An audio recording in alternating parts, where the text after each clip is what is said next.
Hello and welcome to Culture Clash, the show where we reveal and investigate the hidden and missing links between culture, politics, economics, philosophy, and theology. You know, I seldom find myself disagreeing with a handsome and brilliant critical drinker, but when it comes to Amazon Prime's Fallout, where the drinker sees a blast, I see more of a dud. So, should you watch Fallout? Well, it has its good moments, mostly thanks to good actors who do their best to leverage every bit of script they had to work with. But to be honest, I found myself skipping through entire scenes of overstretched dialogue and stale action scenes. While still tributary to many other sources, the Fallout games universe has a depth which is all but missing in the series. In the series, the wasteland on the screen grows from a barren script punctuated by broken promises of adventure. The story is shallow and built around formulaic conflicts that fail to tap into the otherwise deep cultural reservoir that inspired the games. The violence is not absurd, as you'd expect from a post-apocalyptic world, but simply a gratuitous attempt at provoking cheap thrills. The set design is lacking and fails at suspending our disbelief. While the vaults themselves look the part, other locales not so much. Notably, the wasteland town of Philly mashes together different technological design cues.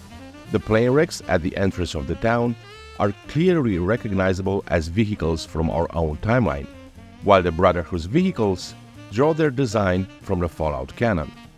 Also, what's with the oversized axolotls and tardigrades? Both in the Fallout series and the series which hardly deserves the name Star Trek, yes, I mean New Discovery, the writers came up with creatures that seem inspired by their Facebook feeds. In Discovery, we run into a tardigrade the size of a medium cow.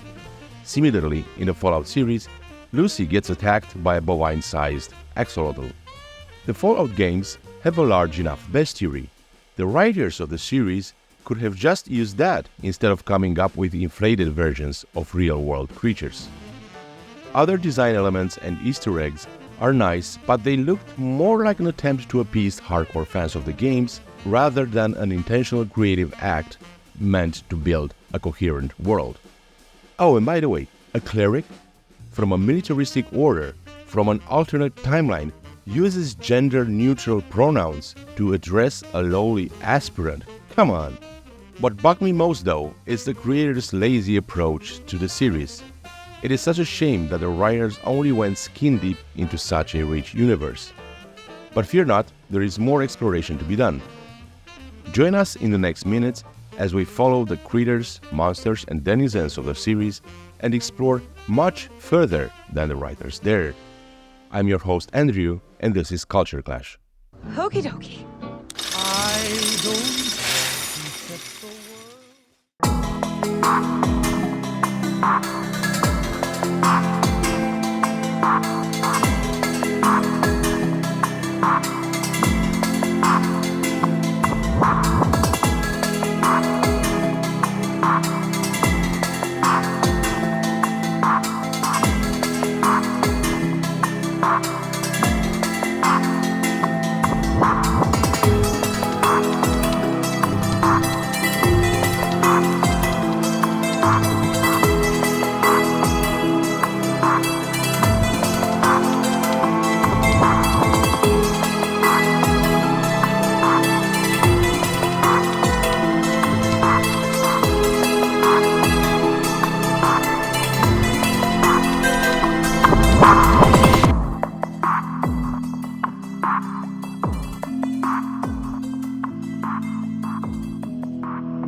I must admit, I cordially dislike flashbacks.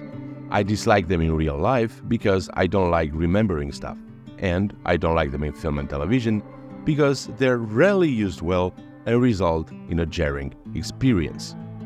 However, the ghoul's flashbacks into his former life as Cooper are probably the most interesting parts of the series, and there is a lot for us to explore there. Watching Cooper filming the commercial for Vault-Tec I asked myself, wait a minute, where have I seen this before? The dashing actor and the thriving capitalists, the Cold War vibe, the fear of communist invasion, and nuclear annihilation. In 1954, General Electric launched General Electric Theater, an American anthology series hosted by Ronald Reagan. Good evening. I am Ronald Reagan speaking for General Electric. Tonight, Jack Benny stars on the General Electric Theater. However, the president of GE, Ralph Cordiner, and Lemuel Boulware, vice president of labor and community relations, had an extra mission for the fading actor. Besides his role as a host of the show, Reagan was to become the face of GE's propaganda campaign. During his time with the show, Reagan visited over 135 GE facilities and met over 250,000 people promoting capitalist principles. Basically, your typical shill working for your typical greedy corporation, right? No, not really. The creators of Fallout, and indeed a lot of contemporary creators from all creative industries, resort to these overly simplified caricatures. In fact, it's not even oversimplification but outright omission. In Fallout, the only major pre-war player is Voltec. All other factions, including foreign actors that America is fighting, are again just there as a backdrop. Voltec is the only entity that matters and has all the significant power. Amusingly enough, one of the scenes towards the end of the season shows Voltec executives planning to take over the world in a war room oddly similar to the war room in Dr. Strangelove. However, the war room in Kubrick's movie is exactly the stage on which not just one, but multiple powers negotiate the fate of the planet. Threats, negotiations, all attempts at compromising. Ironically, Dr. Strangelove, a comedy, is more realistic than Fallout. As usual, reality is in truth far more complex, and so it was back in the time period Fallout tries to emulate. Back in the 50s and the 60s, there wasn't just one major player or conglomerate of corporate players. Instead, the more accurate picture is that of a triad of major players: the government, the unions, and the corporations. In historical reality, at least initially, the corporations were the isolated players, while the government and the unions actively worked against the corporations, united under the banner of socialism. Union leaders and activists from all walks of life tried to avoid using the C word in public, but most of them were indeed communist sympathizers. Most, if not all, unions had in fact been founded and were mobilized by socialist or outright communist activists. The unions worked in conjunction with left-leaning administrations, notably during the Atomic Age, with Lyndon Johnson's administration that took inspiration from FDR's socialist policies and injected them with steroids. Far from being weak assemblies of ill-treated workers, unions were extremely powerful organizations. The union bosses were willing and able to use their vast resources and armies of propagandized workers to bend companies big and small to their will. One such company was Fairchild Semiconductor, which later gave us Intel. But as it grew, Fairchild found a new enemy: the unions. Walter Reuther, the organized labor leader and activist, was bent on unionizing white-collar workers in California, but Fairchild proved a tough nut to crack. Keeping the unions at bay was not an easy task, though. Fairchild had to move abroad unionizable projects and to make sure their workers were immunized against union propaganda. So, unlike the fiction of the Fallout series, where Voltec is on the offensive against the established order, the reality is way more complex. The left-leaning administrations, some of which were actively contracting corporations, and the unions banded together and fired the first shots against the corporations. Indeed, socialism and communism are revolutionary movements designed precisely to upend the established order. And if one cares to look deep enough, he or she will detect in very short order the roots of revolution in both certain administrations and unions. Just to give you a taste, in 1968, black workers at Dodge's Hamtramck factory decided to form a new union, abbreviated DRUM. The abbreviation stood for Dodge Revolutionary Union Movement. Not unlike a religious cultist, the revolutionary individual believes he or she is called to save the world, shepherd the masses, and shape society into his or her own image. Here's what the French economist Frédéric Bastiat had to say about this in the 19th century. I quote, "As a gardener, according to his caprice, shapes his trees into pyramids, parasols, cubes, cones, vases, espaliers, distaffs, or fans, so the socialist, following his chimera, shapes poor humanity into groups, series, circles, subcircles, honeycombs, or social workshops, with all kinds of variations. And as the gardener, to bring his trees into shape, needs hatchets, pruning hooks, saws, and shears, so the politician, to bring society into shape, needs the forces which he can only find in the laws, the law of tariffs, the law of taxation, the law of assistance, and the law of education." As history's sense of humor would have it, governments and unions are not the only organizations prone to revolutionary reflexes. Some magnates and the corporations they represent abandon in part their duty to create profit for their shareholders by creating innovative products for the customers, and instead take on the mantle of social justice. The only major difference is that corporate socialism is generally voluntary, while government socialism is always imposed by force. Lee Moldaver, the millionaire socialist, is in fact a megalomaniac rich scientist who believes herself to be some sort of Prometheus, stealing the fire of cold fusion and bringing it to humanity. Like Cooper observes, she's not really a communist in the literal sense of the word, but she is a revolutionary. Moldaver and Voltaire seek to create societies in their own images. Just like Bastiat observed, Moldaver and Voltaire don't treat people as individuals, but as masses, groups, subgroups, honeycombs, and social workshops, to be trimmed and shaped according to their wills and plans. Thus, the conflict between Moldaver and Voltaire is not one between polar opposites, but one between revolutionary forces competing for domination over humanity. Nowhere is this more evident today than in the practice of responsible investing or impact investing, more commonly known as ESG, environmental, social, and governance. I won't go into this rabbit hole today, especially since James Lindsay did a very deep and detailed dive into ESG. I placed a link to his videos in the description.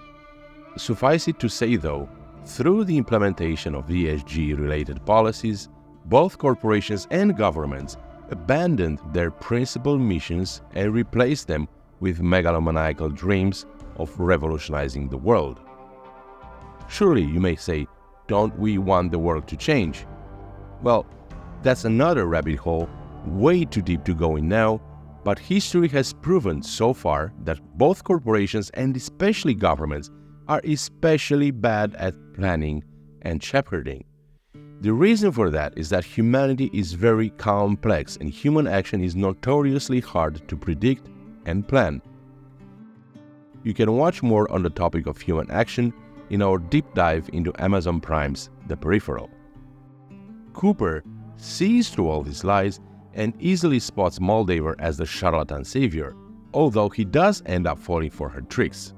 But by and large, he thinks and acts exactly as you'd expect a Ronald Reagan of that age to act.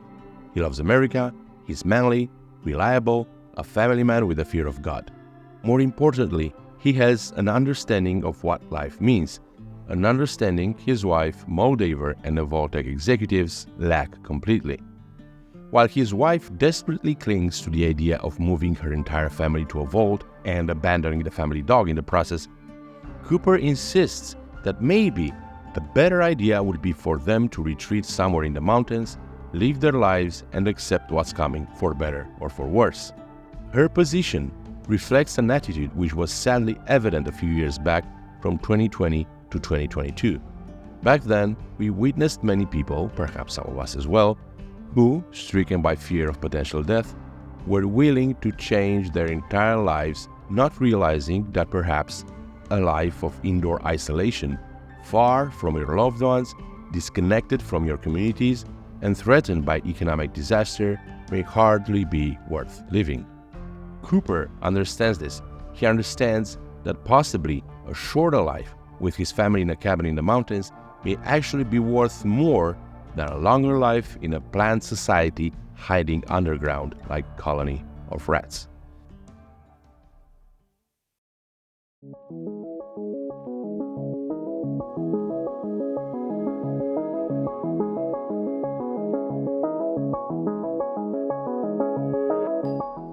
Why is today's art so ugly? Why is today's music so terrible? Uglification. These are common terms and themes you will find explored in documentaries and YouTube videos. Art may have many roles, and while some of them may be more dependent on our subjective perception, there is one objective role which can be hardly denied: the preservation and dissemination of beauty and good values. If you look at stories such as Lord of the Rings or Star Wars or even Star Trek, good and evil are clearly delineated. Surely, all good characters also have their flaws, and some evil characters may have some redeeming qualities or even story arcs. There are shades of gray, but there is also this notion that despite our shortcomings, there is an ideal white we're striving to attain and a pitch black we're attempting to avoid. On the other hand, during the last 2 decades or so, writers and audiences alike started to entertain a different notion. How many times have you heard statements like, "There is no black and white," and "everything is nuanced"? More often than not, you will hear people confessing that they are rooting for the villain of a story because he has many nuanced layers, while the good guy is either boring or must have some skeletons locked in a closet somewhere. It is true that some screenwriters have succeeded in painting more complex characters. One outstanding example is Ronald D. Moore with his Battlestar Galactica, arguably one of the best things television has ever produced. David Simon's The Wire is yet another example where characters have realistic layers and relatable traits, but in both of these series, good and evil are present, although the proper determination takes careful deliberation by both the characters and the audience. But most screenwriters out there went wild on a nuanced palette, managing to make a gray mess out of every character. This approach to character building does nothing good. It only marginally improves evil characters and irreparably taints good characters. And we, the audiences, like that. On the one hand, we get to pretend we consume more complex art than other people. On the other hand, we don't really mind art that doesn't constantly remind us there are higher ideals we should be striving for. The way the writers of Fallout chose to portray Maximus falls exactly under this category. Maximus is generally a well-meaning character, but his flaws are a permanent handicap. The knight he's assigned to serve, Titus, is even worse: cruel, rash, and worst of all, craven. The Brotherhood of Steel itself is a poorly drawn caricature of a medieval monastic or knightly order. Pompously fanatic, barbaric in its culture, crude and inefficient despite holding a clear technological edge over every other faction in the wasteland. Somehow, while the Brotherhood is the only faction truly attempting to rebuild civilization, the writers set it up as being one of the bad guys. We can thus discern 2 closely related tendencies. The first is to romanticize villains and belittle heroes. The other is to downplay or outright vilify any organization, real or fictional, that seeks to promote order and tradition. These 2 tendencies are not unique to Fallout. The astute observer will notice the same approach to similar organizations in other films, notably in Paul Verhoeven's Starship Troopers. The armed forces, the only thing standing between humanity and total annihilation, are portrayed as future Nazis. In the more recent Halo series, the UNSC gets a similar treatment. And let's not forget the media's favorite punching bag, the so-called Dark Ages. But more on this later. More importantly, however, these tendencies are not accidental, but part of a larger current that has been around for the better part of the last 200 years. A current which seeks to cause a rift between contemporary society and its roots, between us, our parents, grandparents, and ancestors. Because uprooted societies and individuals are more easily sold on the new revolutionary, utopic, and tyrannical projects our governments have in store for us. This current has been carried and expanded either intentionally by its creators and continuators, or unintentionally by those who fell under its spell. The method of deployment for this current was aptly named the Long March through institutions. Here's what Herbert Marcuse had to say in his book Counter-Revolution and Revolt. I quote, "To extend the base of the student movement, Rudi Dutschke has proposed the strategy of the Long March through the institutions, working against the established institutions while working within them, but not simply by boring from within, rather by doing the job, learning how to program and read computers, how to teach at all levels of education, how to use the mass media, how to organize production, how to recognize and issue planned obsolescence, how to design, etc. At the same time, preserving one's own consciousness in working with others. The Long March includes the concerted effort to build up counter-institutions. They have long been an aim of the movement, but lack of funds was greatly responsible for their weakness and their inferior quality. They must be made competitive. This is especially important for the development of radical, quote-unquote, free media. The fact that the radical left has no equal access to the great chains of information and indoctrination is largely responsible for its isolation. So there you have it. The quote-unquote free media, the infiltration of educational institutions and their transformation into propaganda machines. This is how, knowingly or unknowingly, most of today's writers were educated and formed. This is how Star Wars got invaded by communist space witches, how we're constantly exposed to a constant barrage of LGBT propaganda, and how, according to the writers of New Amsterdam, racism can now cause tumors. But because his life is seemingly free from all this, because he can't name it, he's internalizing it. Name what? Racism. I think your son's tumor was caused by racism. This is how all ancient and respectable institutions are smeared and how medieval history is falsified. If Marcuse's own words weren't enough, let's look at what Yuri Bezmenov, the famed KGB defector, had to say about this topic. And mind you, this was 40 years ago. Law enforcement, law and order organization and structure is being eroded. For the last 20, 25 years, if you see old movies and new movies, you can see that in new movies, a policeman, an officer of the United States Army looks dumb, angry, psychotic, paranoid.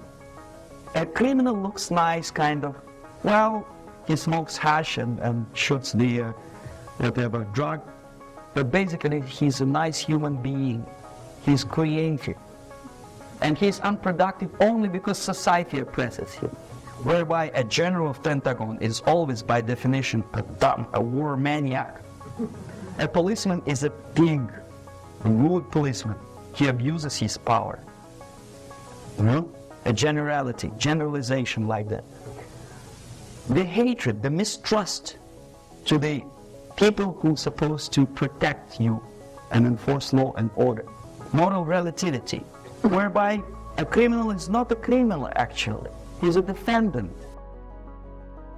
The same recipe is being applied by today's writers. Most of them have no idea what they're doing, as I suspect is the case with the writers of Fallout. Bezmenov makes the same observation. Villains are romanticized and heroes belittled. The warped lens through which the Brotherhood is portrayed becomes even more evident if we look at what was probably the original inspiration for the Brotherhood of Steel, Walter M. Miller Jr.'s novel, A Canticle for Leibowitz. The novel is set in a Catholic monastery in the desert of the southwestern United States after a devastating nuclear war. The book spans thousands of years and it follows civilization as it rebuilds itself. The monks of the fictional monastery struggle to preserve whatever scientific knowledge has escaped the war. They create illuminations of technical drawings and blueprints. The monks don't even understand what the drawings actually mean. Nonetheless, they work tirelessly and with dedication. In the Fallout series, we see a brief moment where a teacher of the Brotherhood asks Maximus to look and identify a technical drawing, and Maximus fails miserably. But this is the only instance in the entire series where we get a glimpse of this most noble occupation.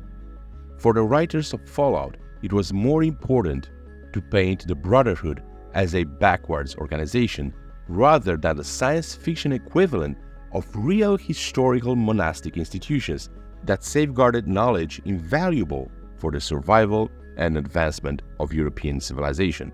Indeed, Miller's inspiration for the novel was his own experience as a radioman and tail gunner in a bomber crew that participated in the destruction of the 6th century Christian monastery at Monte Cassino, the site of the oldest Christian church in the West. Just like other elements in the Fallout universe, the Brotherhood of Steel offered the writers a great opportunity for meaningful reflection and storytelling. It is a pity that they missed it. Speaking of missed opportunities, as far as storytelling goes, the creators of the Fallout TV series solely overlooked a recurring character in the Fallout games, the Mysterious Stranger. In the games, the Mysterious Stranger is a character wearing a trademark hat and trench coat, armed with a .44 Magnum, that appears randomly in combat encounters and assists the player in defeating his enemies. So the Mysterious Stranger is a guardian angel of sorts. There is a lot of speculation surrounding the character in the game, but the consensus is that he is a magical character and possibly immortal. According to the Fallout 3 official game guide, the Mysterious Stranger is a guardian angel, but with a deadly hand cannon instead of wings.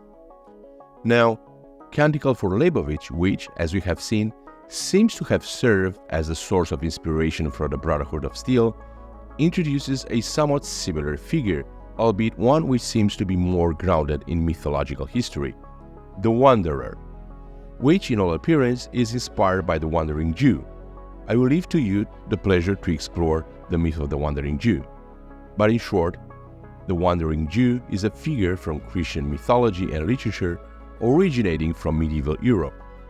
According to legend, a Jew taunted Jesus on the way to the crucifixion and was then cursed to walk the earth until the second coming. Now, it should be mentioned that there is no biblical mention of this character, nor of Jesus cursing anyone on the way to crucifixion. On the contrary, Jesus acts with grace. According to Isaiah 53:7, he was oppressed and afflicted, yet he did not open his mouth. He was led like a lamb to the slaughter, and as a sheep before its shearers is silent, so he did not open his mouth. Now, imagine the ramifications and the complexity of introducing such a character as the Mysterious Stranger in the Fallout series. Some may say that Cooper's character bears some similarities to the Mysterious Stranger, but I believe those are superficial. Again, I would have liked to see the series creators attempt to approach the complexity of the world found in the Fallout games. You may ask, why did I leave Lucy, the protagonist, last? Well, the short answer is that despite being the leading character, Lucy is by far the least interesting and least developed in the series. While the actress is both talented and attractive and tried to make the best of the script she has been given, the script itself gives her little to no creative ground to explore. Sure, she has a bit of a character arc, although not nearly developed enough. Overall, Lucy's character is flat and constrained by feminist stereotypes. This is especially evident in the antithesis between Lucy and Stephanie. Stephanie, the blonde, represents the stereotypical conservative housewife.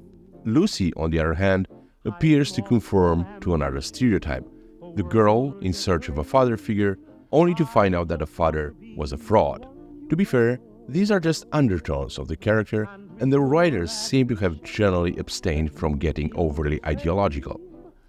All in all, I can't really say I have been moved in any way by the Fallout series.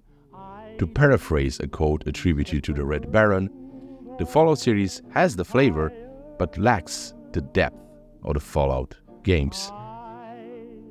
I hope you had as good a time watching this as I had preparing it. You are all invited to join the conversation in the comments. Don't forget to subscribe to the channel, like and share our content. Your support matters to us. Until next time. On fire, honey. I love you too much. I just want to start a great big flame.